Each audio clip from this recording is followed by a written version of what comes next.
The Spirit Shrine of Chiang Mai. Many people mistake the San Ta Yai or Spirit Shrine for a Phra Phum, guardian spirit house, but they are actually very different.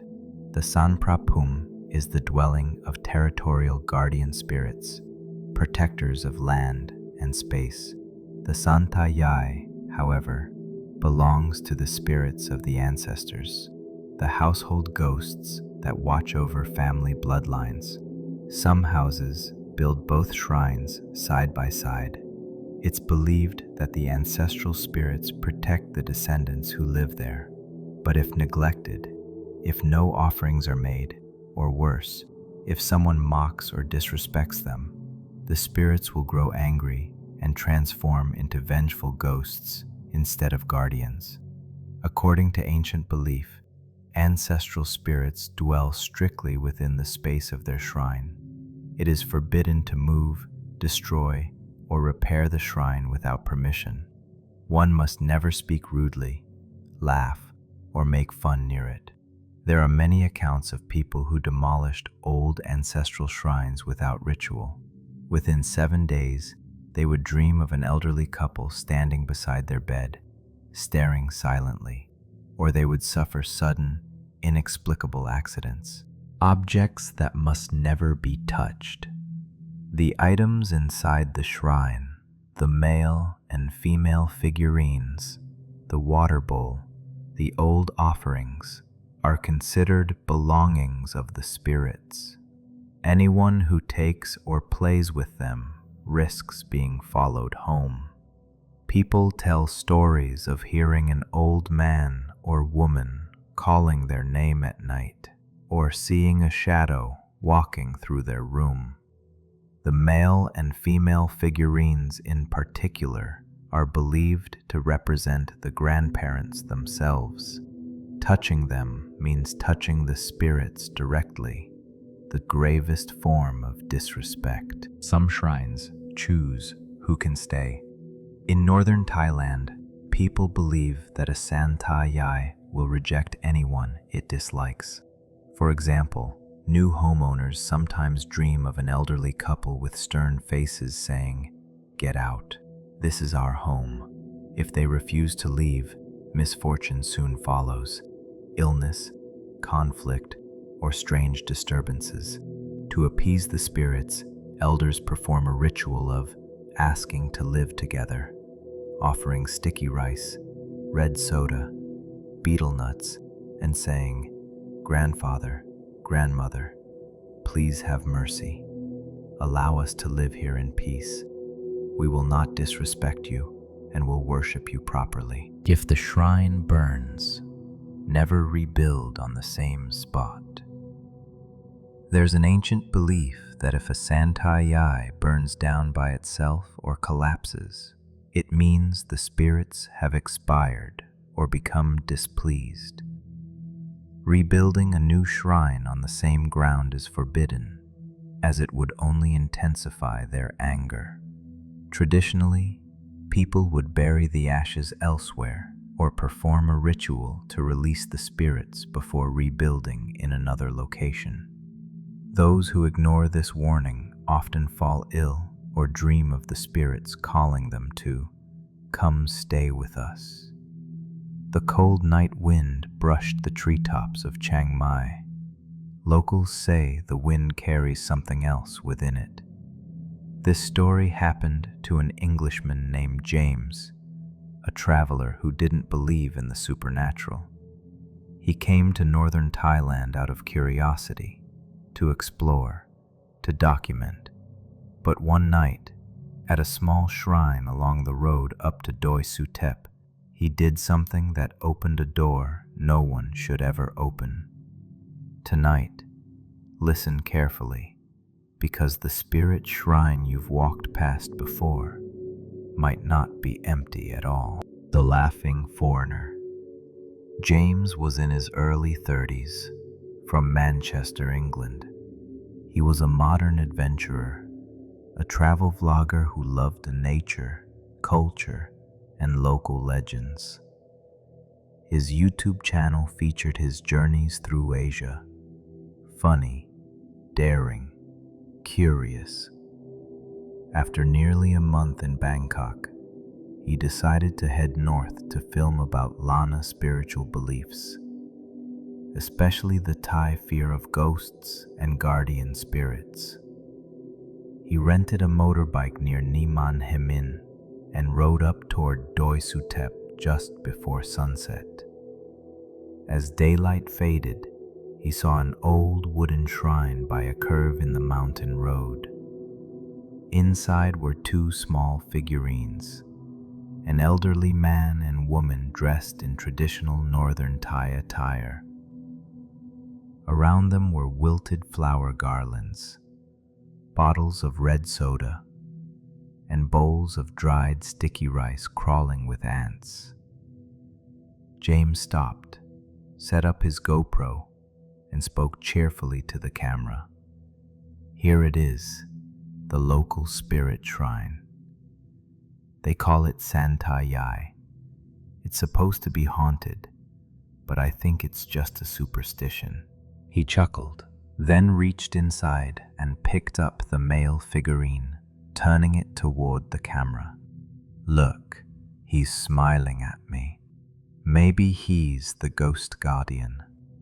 Just then, a strong gust of wind swept through. A dry garland fell at his feet. Startled, James laughed it off, hung the garland around his neck and joked, "Now I'm blessed. The ghost likes me." He didn't know that at that very moment, his GoPro caught something. A faint movement, a shadow, just behind him. That night, back at his hostel near Ta Pai Walking Street, James began editing his footage. Outside, the wind howled against the window pane. But through his headphones, he heard something strange. A faint whisper in the background of his clip. The voice of an old person speaking softly in Northern Thai. Bokuan, bokuan that dong. You shouldn't touch. James frowned. He assumed it was wind noise or microphone interference. He shut his laptop and went to bed around midnight. But in the darkness of his locked room, soft footsteps approached his bed. When he opened his eyes, two figures stood at his feet, an old man and an old woman, watching him silently. Their faces were grey, their eyes deep and cold. Then everything went black, as if invisible hands had squeezed the air out of the room. The return. The next morning, James woke drenched in cold sweat. He told himself it was only a nightmare, until he saw something lying on the floor beside his bed. It was the same dried garland he'd worn around his neck the night before. He froze. His room had been locked from the inside all night. Trying to shake it off, he muttered, "Maybe someone pranked me." But deep down, he wasn't sure anymore. Later that morning, while filming at Waroro Market, he heard a faint voice near his ear, an old woman's whisper, "Kun kongku ma, return what's mine." He turned sharply. No one was close enough to have said it. Back at the hostel, he reviewed his new footage. In one clip, as he walked past a fruit shop, the glass window behind him reflected two figures, an old man and an old woman following closely behind. "This is insane," he whispered. That night, the knocking began. 3 slow knocks at his door. Knock, knock, knock. When he opened it, no one was there, only a small wooden box, tied with string, with a piece of paper attached. The note was written in messy Thai script. He used a translation app. It read, "Belongs to the shrine. Return it. Inside was the same male figurine he had touched at the shrine. James's heart sank. He was certain he hadn't taken it. Then came the whispers again, echoing around the room. Bokun, Bopai. If you don't return it, you can't leave. He screamed, "Stop it. I'm sorry." The whispers turned into raspy laughter. The lights flickered out. In the darkness, a shape formed. An old woman with long gray hair covering her face, eyes bulging white as mirrors. She spoke slowly, her voice hollow. "My thing is with you. Return it before dawn." Then she vanished, leaving behind the stench of burnt flesh. James kept the lights on until morning. At sunrise, he packed his bags and rode his bike up to Doi Suthep to return the figurine. But when he arrived, the shrine was gone. It had burned down, charred black, still warm. A local old woman selling offerings nearby watched him silently. "You shouldn't touch that shrine, mister," she said in broken English. "They angry now." "What happened here? When did it burn?" he asked. She looked at him, her eyes distant. "Last night, after foreign man came and Joke James felt the blood drain from his body. He placed the figurine down among the ashes and bowed 3 times. But as he lifted his head, a whisper brushed his ear. "You haven't asked." He spun around, no one there. Only a cold gust of wind whispering through the trees. The ritual. That night, unable to rest, James met a local cafe owner named Da, a Chiang Mai woman who spoke English fluently. He told her everything. Her expression grew grave. "You mocked the San Ta Yai, didn't you, James?" He nodded weakly. "I didn't know. I thought it was just decoration. I already said sorry. I returned everything." Da stared at him. "Returning things isn't enough. Words don't close the door you opened. They're inside you now." "Inside me?" James asked, horrified. "Yes, they're angry because you laughed. You must apologize properly, with the ritual, not just with words." She took him to a monk named Luang Por Bunma at a temple near Doi Suthep. The elderly monk listened through a translator, then spoke calmly. "Sacred things should never be touched without asking. Even if you don't believe, respect is required." He instructed James to prepare 1 fresh garland, 2 bottles of red soda, a set of betel nuts, 1 white cloth. Then take them to the burned shrine site at night and sincerely ask for forgiveness. "At night?" James asked nervously. "Why at night?" "Because that's when they're awake," the monk replied. The last recording. That night, under a moonless sky, James rode back up the mountain. Mist covered the road. He parked at the same curve. The blackened shrine stood like a skeleton among the trees. He placed the offerings on the ground, lit 3 incense sticks, and spoke tremblingly. "I'm James, from England. I didn't know. I didn't mean disrespect. Please forgive me. I'm truly sorry. I ask for your mercy. Please let me go." The wind howled. The incense flames blew out instantly. He tried to relight them. They refused to burn. Then came the sound of footsteps behind him, slow, heavy. He turned.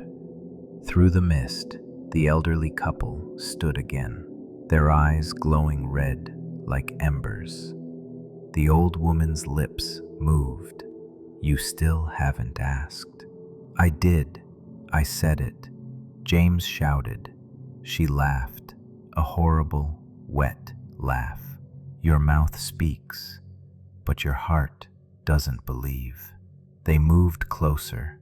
The mist swirled violently. His GoPro, mounted on his chest, switched on automatically, recording everything. He tried to run, but fell to the gravel. A whisper slid into his ear. "What's ours now lives in you." And then silence. The lost tourist. At dawn, villagers found his motorbike overturned by the roadside. No sign of James. Only his GoPro, still running, battery at 3%. The last footage showed James standing in fog, panting, as two shadowy figures loomed behind him. The same old couple. Then static.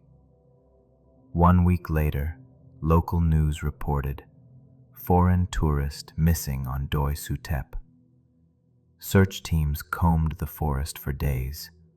No body, no blood. Just a jacket hanging from a tree branch, with a dried garland looped around its sleeve. On his recovered camera was one final file. TAYI_FINAL.MOV. In the video, James's voice trembled. "If you find this, please tell them I'm sorry. I didn't mean to. They're not gone." The camera shook, light flickered, wind hissed like voices. A scream. Then the camera fell sideways, showing his feet being dragged into the mist. A whisper followed, chilling and soft. "Now we're together. Forever." When the footage reached Oliver, James's best friend in England, he uploaded it to James's YouTube channel as a memorial. The video went viral worldwide. Viewers claimed that if you paused at 2:47, you could see two old figures standing behind James, their white eyes staring directly at the lens. Even stranger, some people said that after watching the clip, they heard a whisper in their own room, an old voice speaking Northern Thai. "Ya huara, ya lop lu." Don't laugh, don't mock. 3 months later, locals reported something uncanny. The burned shrine at Doi Suthep had returned, standing new and clean as if rebuilt overnight. No one admitted to rebuilding it. Inside were two figurines, an old man and woman, and between them, a third figure, a man with pale skin and familiar features. It looked exactly like James. One night, Oliver traveled to Chiang Mai to uncover the truth. He drove up the same road, stopping at the curve where James vanished. The shrine was there, small, wooden, freshly polished. A candle flickered. Thin smoke rose. He lifted his phone to take a picture. As the flash went off, he froze. Behind the shrine stood three figures, the old man, the old woman, and between them, a young foreigner smiling faintly, his eyes white as bone. Oliver dropped his phone and ran. Behind him came the woman's voice, soft and echoing in the night. "Now we're together. Don't be afraid." The Spirit Shrine of Chiang Mai. Among travelers, it became a legend. People say that if you drive up Doi Suthep at night, you can still hear old voices whispering behind your car, "Return what's mine." And if you laugh while passing the shrine, be prepared. You might just leave with someone sitting behind you, Never laugh at what others revere, because one day it might laugh back from the darkness you cannot see.